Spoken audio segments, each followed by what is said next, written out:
I got a different type of video that I thought would be cool to try. Today I want to do a story time. I got a lot of cool stories in my life already. Fight-related, non-fight related stories I think would be cool to just kind of talk about and share with all the people on TikTok. So that's what we're going to do today. We're going to talk about the story of my most recent MMA fight. That was last Saturday, February 21st of 2026. While it's still fresh on my mind and fresh on my face, we're going to get into that, talk about all of it, the signing of the contract, the opponent change that happened in there as well, the cut in the weight, the start weight, the make weight, the weight changes, what happened in the fight, post-fight, pre-fight, mid-fight, all the fight. We're going to talk about it all, and most importantly, we're going to talk about why this fight I decided to make my last MMA fight. So yeah, we got a lot to talk about. Let's get right into it. Like I said, the fight was February 21st, 2026. It's for American Fight Promotions. Shout out to AFP. They treated me well, man. They hooked me up, did me well. Thank you guys for having me. Great production, great show, whatever. So I signed the contract back in December. Fight was supposed to be at 125 pounds versus a different opponent. I'm not going to drop names on everybody, but you get the idea. I had an opponent. Opponent pulls out, personal reasons. I respect it, whatever. We scramble, find a new opponent. We get this new kid, 2-0 kid, do catch weight 130. I'm like, sweet, let's do it. I started weight 158 pounds, kind of a weight bully. What can I say? But we make the weight, whatever. We're good to go. We get this new kid. Now, the difference is with this new kid, he's a striker. I'm in Ohio, a lot of wrestlers. The dude I was going to fight the first time was a wrestler. Now, I got this striker. So it's a game plan switch. I was like, I get to be the grappler now. I get to be the wrestler. So I was cool with that. So we get there, make weight. Everything's good to go. We do our face-off, man. And I go to shake his hand. I'm here. Nothing. No handshake. I don't know if he might have missed it. He might just not have seen it. Might not have been his type of thing. I'm kind of getting the vibe that it wasn't his type of thing. He didn't want a handshake. It's whatever. But yeah, I was here. And he turned. Nothing. Thank you, brother. No handshake. So whatever. Rehydrate. Make weight. Everything's good to go. Feeling good. Watching the other fights. Get the hands taped up. Getting the gloves on. Stiff gloves too. Them things feel like they haven't been used yet. So breaking in these gloves. I'm getting ready. Like I said, I'm ready to grapple with this kid because he's a striker. So I'm going to grapple him. And I was going to exploit his grappling and exploit his experience level was my plan. So I'm getting ready to do that. I'm about to make the walkout, and I'm going to show you how I went from confident, ready to go, to looking like this.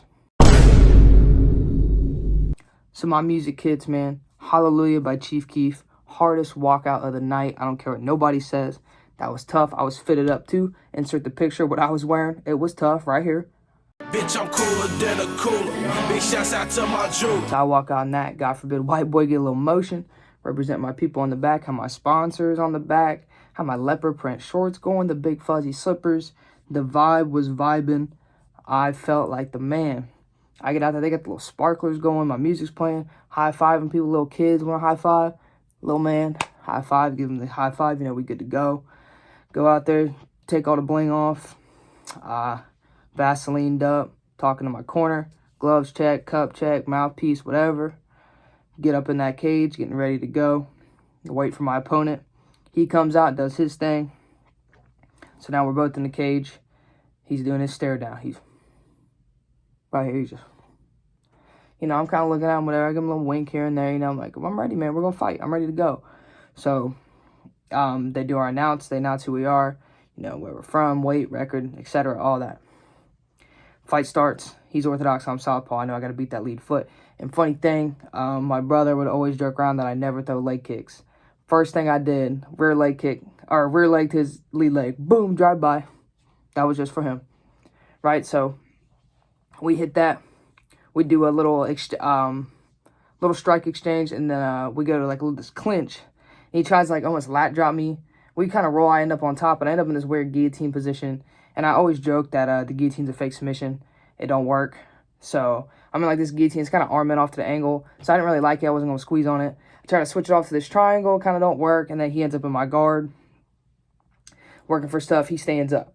So I'm on my back. Jiu-jitsu butt scooting. right? So I go to stand up. I stand up, my back's kind of against the cage, it's whatever. He starts throwing these bombs. I'm like, I'm going to let this kid throw his hard punches. I'm going to get under that, get my takedown, whatever. So we do this, and, you know, sorry if I'm a little off. If I don't remember, you'll get to know why I don't remember some key events. But I believe I go to throw this right hand, and as I do, my left hand's here. I thought I'm protecting myself. He punched, boom, right here. Nothing. I don't remember anything. I didn't get knocked out, but I got a concussion. So for the rest of the fight, that's like a minute and a half into the first round, mind you. These are three-minute rounds. That's like a minute and a half into the first. Concussion. I don't remember a thing. Body is now in survival mode. That's scary. That's scary. Body's now in survival mode. At this point, I don't know what happened the rest of the fight. The rest of the first round, I don't know. I have not watched the fight back. I have no idea. So second round, I don't know what happened. Third round, I don't know what happened. All I know is it's a split decision at the end of the day. One of the judges thought I won the fight somehow, but ultimately, he gets the win, split decision, and I end up with a concussion. I get out that cage. Speaking of before I get out the cage, there were some times, like, a little here and there, I remember a little bit of things. I remember being in my corner, shout out Kyle. He's trying to tell me, we got to get our takedown. But first thing, he comes in there after the first round, in between rounds, I'm like, I'm rocked. He goes, yeah, I know, but, you know, we kind of keep talking, whatever. He gets his speech done. Time for him to get out of the cage. I look at him one more time. I say one more thing. I go, I'm rocked. So we knew I was in a bad way. But like I said, we fought on. He was going to have to kill me to get me out of there. He did not finish me, did not knock me out, did not submit me. Like I said, it was a split decision. But ultimately, I don't know what happened. I don't know what my body did while I was concussed. It went into survival mode, did its own thing, autopilot type stuff.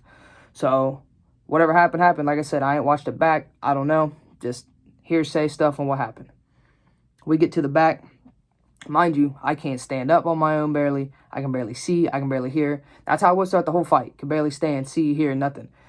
But we go to the back, and I'm laying down on the ground, and I just know. I'm like, this has got to be a concussion, right? I'm laying there on the ground. Everyone's checking on me. They're bringing the EMTs.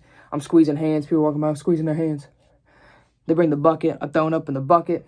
They're trying to cut my hand wraps off, man. And they decide they want to escort me out on the stretcher through the ambulance. And I was like, please don't do that. That's going to be so embarrassing. Everyone's going to see me. Even in my concussed state, I was still thinking about the aura and the huzz out there. And I did not want people to see me like that. But that's what they did. Doctor's orders. They take me out there, whatever, man. I go through and, mind you, still in the fight gear.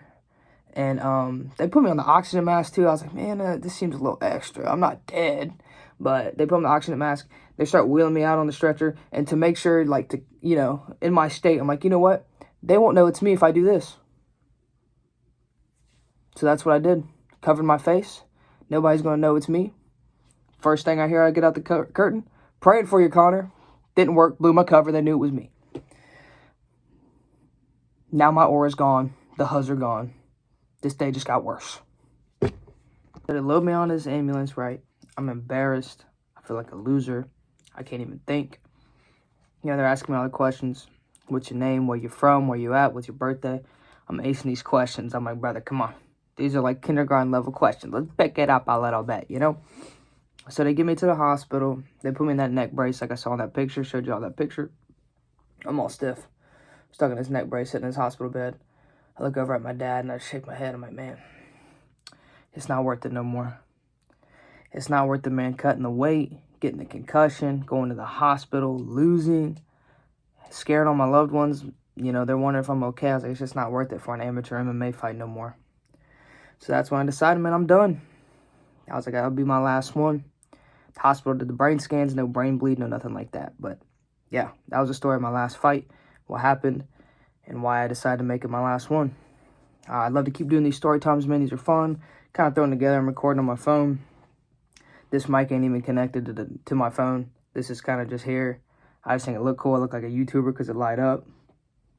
Looks sweet, though. I can move it around and stuff like that. You know what I'm saying?